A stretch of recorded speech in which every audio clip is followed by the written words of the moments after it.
अमोल मागे मागे अमोल मागे मागे अमोल चला माग जरा ओ देश में राज करेगा। अरे या बाण बुलेट करायचं खाली मुंडावर पाय चला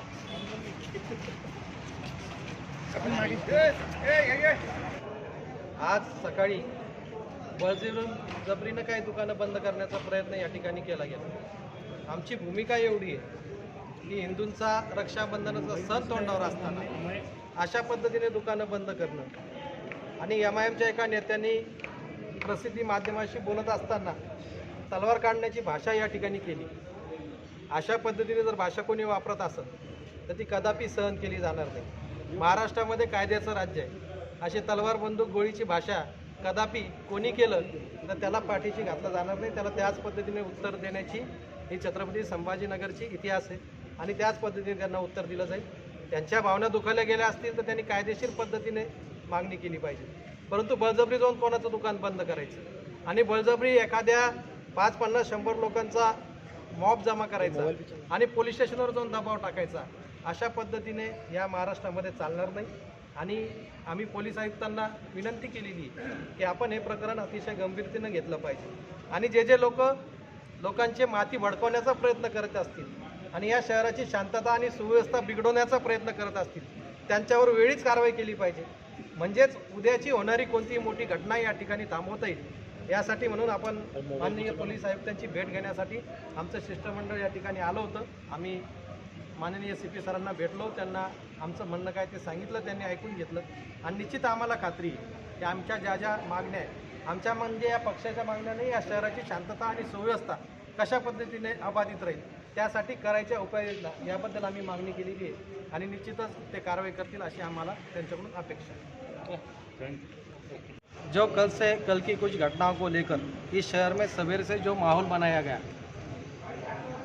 मार्केट में जाके गैर कानूनी तौर से दुकानों को बंद कराया गया, इस शहर में पुलिस स्टेशन में जाके तलवार, लाठी, गोली, बंदूक की बातें की गई। हम वो सब बात माननीय पुलिस कमिश्नर साहब के तरफ निवेदन के ज़रिए देने के लिए आए थे। हमने उनको बताया कि शहर का माहौल ख़राब होना नहीं चाहिए।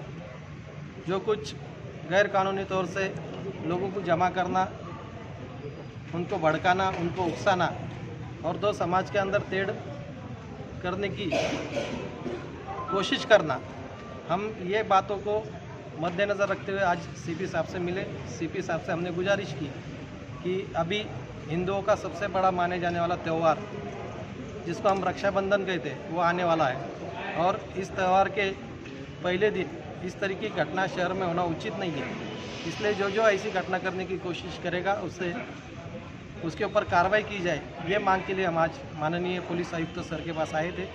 उन्होंने हमारा निवेदन स्वीकार किया और हमें आश्वासित किया कि ये शहर का शांतता और सुव्यवस्था आबादित रहेगी और जो भी ये शांतता सुव्यवस्था बिगाड़ने की कोशिश करेगा उसके ऊपर कार्रवाई की जाए। जी, जिस तरह महाराज ने वक्तव्य किया तो आप किस तरह देखते हैं उसे? महाराज ने जो वक्तव्य किया, जो रामगिरी महाराज है, ये बचपन से धार्मिक क्षेत्र में काम करने वाले महाराज है और उनके पास कोई ना कोई प्रमाण जब तक रहता नहीं तब तक वो बात करते नहीं।